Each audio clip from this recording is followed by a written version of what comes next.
Et on est ravis d'accueillir Sandrine Bonner. Bonsoir, à vos côtés Christophe Combarieux pour la dernière leçon. Alors c'est un film magnifique qui sort mercredi prochain. On va voir l'affiche avec Marthe Villalonga à vos côtés.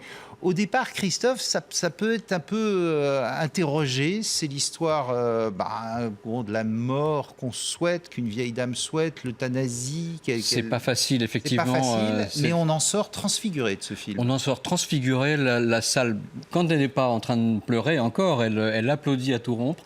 C'est ce qu'on a vécu, en tout cas, ces derniers jours. Alors, donc, évidemment, c'est l'histoire de Madeleine, qui est quand même le personnage principal, central de cette histoire. Elle a 92 ans. Elle décide de fixer la date et les conditions de sa disparition, qu'elle place 45 jours après, je crois, un anniversaire où tous ses enfants, ses petits-enfants se réunissent. Et elle a décidé de leur annoncer la nouvelle. Alors évidemment, elle essaie de les préparer aussi doucement que possible. Alors, vous êtes donc sa fille. Vous avez un frère qui est incarné par Antoine Duléry. Et ce frère, évidemment, ne va pas avoir la même réaction que vous. Vous êtes pleine de tendresse et vous allez accompagner votre mère. Lui va moins facilement comprendre les choses.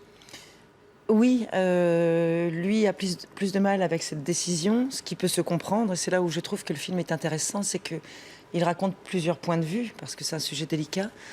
Moi, mon personnage est d'abord dans la contre aussi, puisque c'est pas évident d'accepter ce genre de décision. Et puis, elle va comprendre que sa mère est vraiment sur le déclin. Cette femme n'est pas malade, mais il y a des petites choses qu'elle ne peut plus faire. Comme dit un des personnages du film, Barbara Schultz, donc, qui est votre collègue au travail, elle vous demande mais qu'est-ce qu'elle a comme maladie et vous lui dites rien, elle est usée. Voilà, et c'est vrai, c'est une usure. C'est vrai que c'est pas facile de voir quelqu'un qui est encore en pleine forme et être usé finalement. Oui. Et donc du coup, la fille accepte cette décision parce qu'elle comprend comment la mère va basculer, comment la mère va vieillir dans les prochaines années. Et on sait bien que voilà. Vous ne cherchez pas à la raisonner, hein. La mère, c'est Marthe Villalonga. Oui, tout à fait. Non, je ne cherche pas à la raisonner. Je finis par comprendre cette décision et je vais l'accompagner jusqu'au bout. C'est un acte d'amour. C'est un acte d'amour. Et c'est un film pour moi qui parle de la vie. C'est un hymne à la vie. Elle sent jamais triste, jamais dans le pathos. Non, c'est jamais dans le pathos. Il y a beaucoup de scènes où elles rient ensemble. Ça raconte vraiment les derniers moments de vie entre elles deux. Cet accompagnement, cet amour de la vie. Cette femme est tellement amoureuse de la vie qu'elle sait qu'elle n'a pas envie de finir comme un déchet et de subir la vie. On regarde un extrait tout de suite et on en reparle. Il y a un moment qui veut faire un discours. Avant de devenir un poids pour vous et pour moi, voilà. Le moment est arrivé. Ce sera le 17 octobre, dans 2 mois. Alors, des huîtres, du saumon, du homard. Oui. Du caviar. Oui. Puis du champagne. Le plus cher. Et on prend tout. C'est un hold-up. On est en cavale. Sandrine Bonner, le duo avec Marthe Villalonga, ça s'est passé comment? Oh, merveilleusement bien. C'est important d'avoir une actrice qu'on aime en face de soi. Et Marthe est une grande dame. Vraiment. Elle est extrêmement généreuse. Et puis, je suis heureuse qu'elle ait un rôle comme ça. On l'a toujours vue dans des comédies. Elle a très peu joué des rôles dramatiques. Elle a dit oui tout de suite, d'ailleurs. Ça l'intéressait, le thème. Quel rôle! C'est un rôle magnifique. Et elle est formidable dans le film.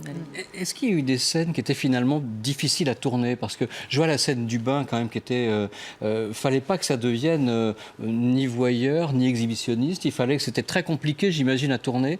Pour vous, ça vous rappelait en plus des choses familiales? Je rappelle juste, Christophe, en fait, c'est la fille qui baigne sa mère qui est obligée de faire quelques soins. Tout à fait.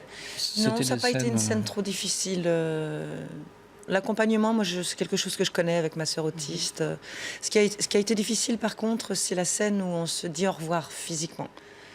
On sait qu'on ne se verra plus. On va se parler au téléphone plus tard, mais physiquement, on ne se verra plus. Et cette scène-là dans ses bras, d'ailleurs. Elle reste, elle ne vous touche pas, d'ailleurs. Voilà, elle ne me touche pas, elle ne peut pas. Sinon, son geste, elle ne pourra pas faire. Et vous avez d'ailleurs un geste presque assez brutal. Assez brutal. Est-ce que ça, oui. c'est l'actrice, c'est le travail de l'actrice, ou alors ça a été spontané pendant le tournage?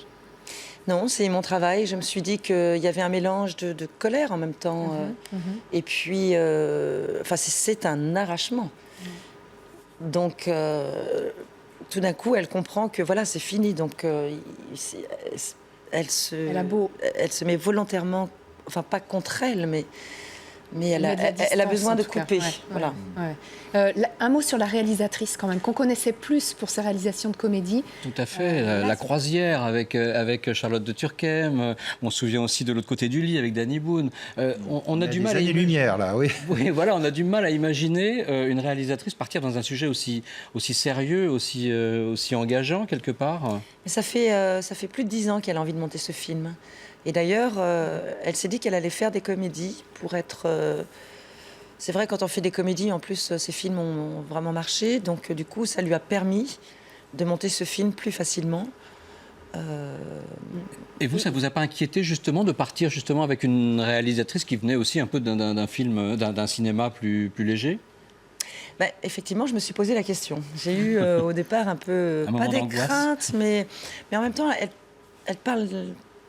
tellement bien de ce sujet-là, ça fait tellement longtemps qu'elle a envie de le faire qu'elle m'a convaincue tout de suite.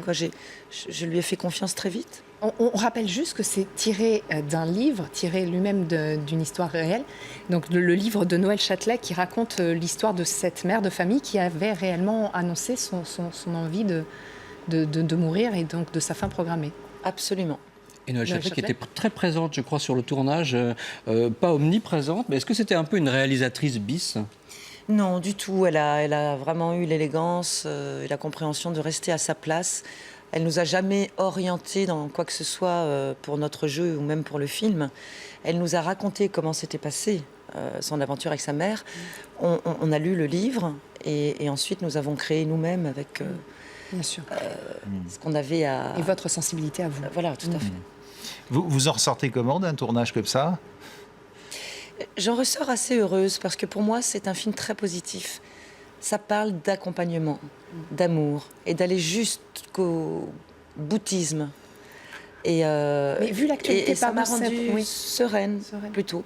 Et vu l'actualité, là justement, où on se pose cette question sur la fin de vie en France, qui est loin d'être réglée, est-ce que c'est important pour vous, un film comme celui-ci ? Oui, et j'espère qu'il fera changer, non pas par rapport aux citoyens, parce qu'on s'est aperçu d'ailleurs dans les projections que les gens étaient plutôt en accord avec cette décision. Et par contre, on aimerait bien que la loi puisse passer. Et avoir une loi là-dessus ne veut pas dire que les gens vont... Voilà, une loi sur le droit à mourir ne fait pas mourir, comme le dit si bien Noël Châtelet. Et la loi de Leonetti ne suffit pas. Non. Encore une fois, qui permet un accompagnement dans des cas extrêmes avec un collège de médecins, etc. Là, on n'est pas dans ce cas-là. Non. Et moi, je pars du principe qu'on a le droit de choisir comment on a envie de disparaître. On doit être... comment dire Même si notre corps nous appartient. Notre corps nous appartient, notre âme. Et voilà. Et ça ne veut pas dire le faire n'importe comment ou le faire, mais on devrait avoir le choix. Si on a le choix, déjà, c'est beaucoup. Christophe, on y va. C'est un film, encore une fois, lumineux, qui est absolument pas triste. Complètement. Et puis c'est aussi un film assez féminin, quelque part. C'est réalisé par une femme, c'est le livre d'une femme. Et finalement, tous les moments de tendresse, c'est entre vous et votre mère, alors que finalement, les hommes ont un peu le mauvais rôle quand même dans ce film. C'est assez fou. La dernière leçon, pardon, voilà. Effectivement, on manque de temps, on est obligé d'enchaîner sur le journal. Peut-être une 7e nomination au César avec un film comme ça, qui serait quand même largement mérité. Ça sort mercredi en tout cas, le journal tout de suite sur LCI.